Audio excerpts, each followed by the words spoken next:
Joe, the friendship is over at this point. Now it's more of an interrogation. We're going to fire questions at you, and we expect answers. Are you ready? Hit me. Joe. I mean, not literally. Yes. About 12 years ago, I opened for you at Rascals in Cherry Hill. Now you have children. Would you describe them as rascals? And if so, when will they go out of business? It's a great question, Mike. Can children go out of business? I don't know. The fucking question. Yeah, how does a kid go out of business? I don't know. What would that even mean? I don't know. Are they rascals? Yes, they Yes, are. they are little rascals. They are rascals. I knew it. I knew it. I know you I know. knew it. You got and my instincts. instinct brought me to that Your question. instincts. I would say Well, more rascals. Sure, not rascals. South Jersey when rascals was in Montclair? There was a rascals in Ocean Township. Oh, okay. I That's never what I played would that say. one. Yeah. I was not fortunate to play that one. Yeah. I got there was a funny thing that happened there once. You want to hear it? Okay, I'll tell you. You might not laugh because you've been giving me that Are you kidding me? cold I think stare. you're hilarious. Hilarious. I just thought this was funny. I forget the one of the Magnusons owned all the rascals. When Dice would play there, the guy who was the bartender was a friend of mine, and he would say that it would just be every Guido in New Jersey would come to see Andrew Dice Clay. Right. And he goes, they were such characters. He goes, I never forget it. This Guido guy comes up to me at the bar and he goes, yeah, I'll take an absolute on the rocks with a spleesh. And I said, what? He goes, I'll have an absolute on the rocks with a spleesh. He made that like one word. Absolute on the rocks with a spleesh. Was that absolute on the rocks with a spleesh. was that guy named Justin Silver? Because he does that a lot. With a Am I spleesh. right, Zambouche? With a spleesh. Right. Zambouche in the booth. The Zombush. That's unbelievable. That's very funny. What's funny? Absolute on the rocks with a spleesh. All right, go ahead. Next question. I like the music. Boom, boom. Joe, No music on this one. Oh, here we go. you were raised Catholic. How do you think Pontius Pilate was as a governor? You know, besides the whole Jesus thing. I don't get that one. Do you know who Pontius Pilate was? I know. Do you know? Okay, he was the Roman governor who crucified Christ. Oh, he was the He was the Roman governor. He was the Roman governor. You're a bad Catholic. Now he crucified Christ, but other than that, do you think he was a good governor? I did not know that. No. Yeah. I guess he was Probably. he was a great governor. He was pro-union Pro-union. because, the guys who... All right, let's not... We'll go to the next one. Joe, Yes. you love the movie Rocky. Sylvester Stallone is 72, and now Rocky is how he describes his bowel movements. How do you stay regular? Joe, let's talk diet. How do you stay regular? I guess raisin bread. Raisin bread? A lot Raisin of bread. raisin bread. You know what the bad part of that is? Bread. I can't believe that's you true. eat bread. Mike's You can't no go carbs. bread, Fuck, right? Mike's What are no you doing? carbs. Yeah, I just went to the doctor today and I was 6 to 7 pounds higher than I usually am. And I was like, shit, I don't think of eating correctly. I think of skipping lunch. That's a psycho move, right? That is Maybe a the psycho hair move. is I'm gonna skip thinning move. as a Skip subconscious lunch. way to lower your weight. Maybe your hair's like, oh shit, I got to drop something. So if you lose a little weight, The hair will thick. You see what I'm saying? Yeah. Maybe your body's trying to balance out just like the rest of the things in your life, your career, your family. Right. You're a very balanced individual. Is the Trying point to of be. that question. Trying to Yeah. be. Mike, you were very, very, very fucking intuitive to answer that question the way you did. This is an interrogation, so maybe we should, this Sorry. is self-help. We need Sorry to- about that. I slipped. Let's get the answers out of this prick. You got it, Mike. You're next. Go. Joe, your wife is a psychologist and you are unstable. If you get too out of control, does she shoot you with a tranquilizer gun? Is that something that happens? Tell us. Yeah, always a lot of yelling at me. Yeah. Yeah. Definitely. Yeah. Yelling at our kids too. She's a yeller. Is she? Which I'm told is not a good move by my therapist, that you should be telling them if they break the rules, you remove things, you don't yell. But she doesn't do it that way. She is a yeller. It sounds like she's breaking the rules, so maybe we should She's remove her breaking the fucking rules voice by box. yelling. How does that Yes, sound? she needs that thing around your neck. Joe, that do you we have Yes. to go to We're Not Going to Take It? Because we'll go to it again if it sends her the correct message. She's got to can. learn. You can. She's Shannon, a can we- podcast listener. Shannon, can we go to We're Not Going to Take It? This is to Joe's wife. What's If her you are name? listening, What is her name? Stephanie. Stephanie? Stephanie, we're not going to take it. Joe's not going to take it. Stephanie? We're not gonna. Sorry, Mike. Thought it was the chorus. We'll wait for the chorus. We're Yeah. a patient podcast. We are fucking patient. I think it's Here now. you go, Stephanie. Stephanie. We're not gonna take it. Oh no. No, we ain't gonna take it Fuck no. To take your shit. anymore. Not ever again. That's not even my good singing voice. You don't get that yet until you stop screaming at the kids. I Thank you for cutting that, Shannon. Expertly produced. I think she got the message on that one, Joe. think she did. Mike, I think it's your question. Is it my question? Yes. Joe, you started comedy in the 80s. When you see most comedians today, do you look at their acts and go, where's the beef? Is that what you say? Because some of the acts, there's no content there. There's no content. You're going, where's the beef to this? Where are the jokes?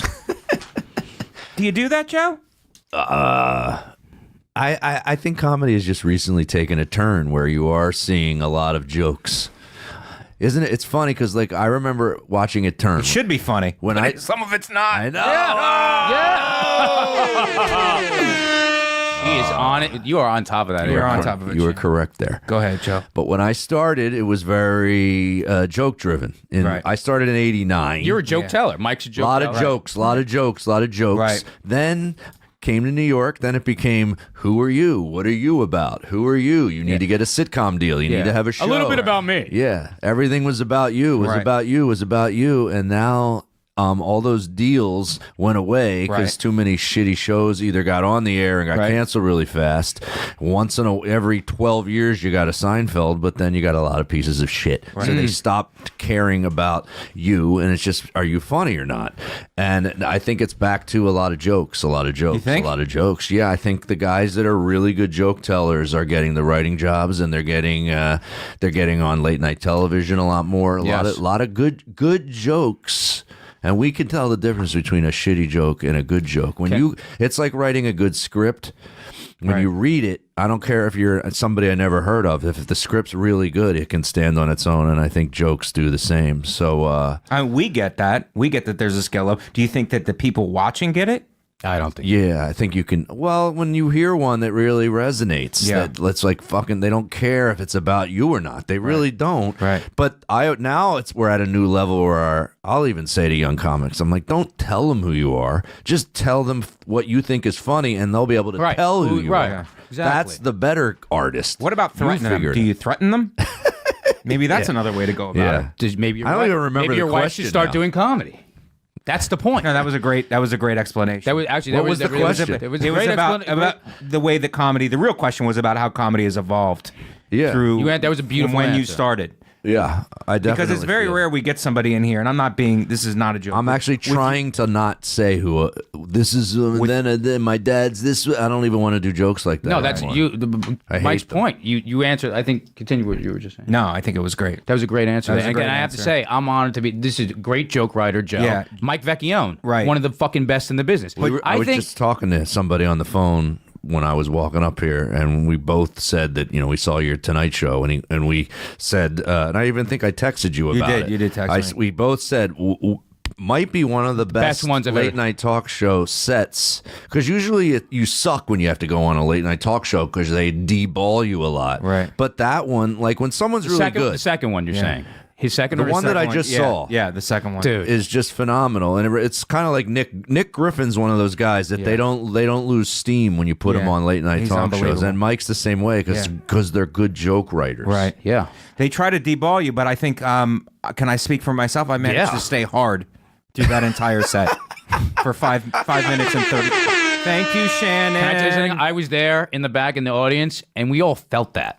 We all felt that. It was almost You like felt a, like something was happening. Let me right? say it like this. It's like when you go to a baseball game. I always say the fun thing about going baseball more than any other sport. There's a chance that something fucking crazy, incredible. You could see a no hitter and be there. There's a chance of that when you go. When you watch someone and you're there, there's a chance your friend's gonna fucking blow it out of the park on It the Tonight was- Show. it And was that was like- one of those sets. It was basically like the whole audience was getting bukkakied by Mike's humor. Yes. That's sort of how it felt. Yeah. And that's how I feel. But you know what? Enough of these niceties about Mike. Yeah. You're not off the hook just yet, Joe. Joe. You are Italian from Philadelphia. What's your favorite flavor of water ice? Stay in your own neighborhood? Is that a flavor, Joe? Or is that just something you guys believe in the guys. Philadelphia area? So I didn't grow you up. people. I didn't even grow up in Philadelphia. I'm South Jersey, like in the burbs. You're all the Worse. same. You guys are the same, though, Joe. Joe, Yeah. you're the same. We didn't Worse. get the water ices until like 15 years ago. No. When I was growing up, they were all in Philadelphia. You couldn't get the water ice. I had to go to like just like you did and eat it with the wood spoon and the kind you bought in the supermarket. My mom used to make it out of orange juice and put a stick in it. That's how I fucking grew up, all right? Yeah. So don't tell me. Still, the best water ice I ever had is in Chicago. I don't know if they still do it. Chicago. Wow. They do really good water ice. The But, Philadelphia listeners are listening to this, yeah. and they're fucking rolling over in their graves. yeah, but then Philly took it up a notch because they, first of all, they got those unbelievable Philly pretzels. New York pretzels Unbelievable. blow. Yeah. They really do. Philly pretzels are incredible. I don't know why that is. Is it in the water? Little It's skookle gotta punch? be. It's in Little the water. skookle punch? It's in the water. Yeah. That was fucking But awesome. do you eat pretzels with the water ice or the ice cream? That when you combine Whoa. that shit What did you just ask, Mike? If he eats pretzels? with water. Oh With yeah, the it's water got bread. ice, I No, mean, he's not You doing think it. It's this a guy carb does he look like he eats overload. pretzels? Carb overload. You What does that can't. look like? Oh my God, no Does that look like pretzels? fucking pretzels? Does that look like fucking pretzels, Joe? Dude, you got to come I'm to my eating house water. and tell me what not What? to eat. Calm down. You got to calm down. You I thought gotta I had reel to it back now. Go back now. You got to reel it back now. We got to find that balance with you, buddy. Life is about a delicate So balance. no more pretzels. Life's All right. about life is about a delicate balance. How do you think? And Joe- I'm right on the fucking edge. You're right man. on the edge. Now let me talk to you about what's happening now. How do you think Joe held up under the pressure? I think Joe's actually one of the best. He's fucking composed. one of the most composed. The way I should have said it. He was very composed. On I'm what usually just the happened there. He's very composed, Joe. You did very well with this interrogation. And let's get out of it now. Bad cop, bad cop.